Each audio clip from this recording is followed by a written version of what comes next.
Mga puso, naglakad ang mga pasahero matapos walang masakyang sasakyan dahil nga sa isinagawang transport strike ng mga grupong Bakod, Bacolod Incorporated, Undok Piston, mga tricycle drivers at dumper sa ilalim ng flyover ng Barangay Bata, Bacolod City kaninang umaga.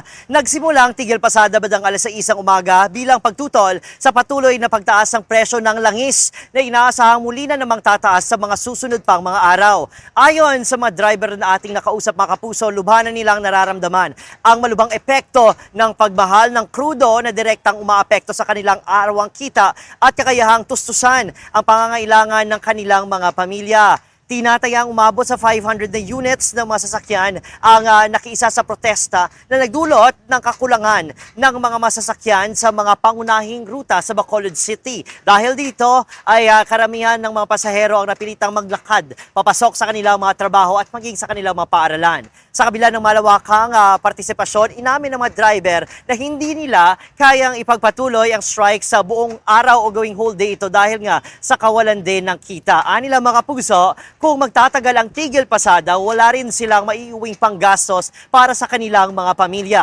Bandang alas 9 kaninang umaga ay tinigil ang protesta matapos makipag-dialogo ang mga kinatawa ng mga driver kay Bacolod City Mayor Greg Gasataya. Ipinangako ng alkalde na ifa-follow up niya ang pagbibigay ng ayuda at suportang panggas mula sa pambansa at lokal na pamahalaan upang maibsan kahit konti ang epekto ng pagtaas ng langis sa sektor ng transportasyon. Samantala mga puso, bilang agarang tugon sa sitwasyon, nagpahatid naman ng sasakyang libre o libreng sakay ang local government ng Bacolod City at ang mga kapulisan ng Bacolod City Police Office upang matulungan ang mga pasahero na maapektuhan o naapektuhan ng tigil pasada ngayong araw at matiyak na makakarating sila sa kanilang mga trabaho at paaralan. At yan munang latest mula rito sa Bacolod City. Ako si Eden Prietos para sa GMA Integrated News.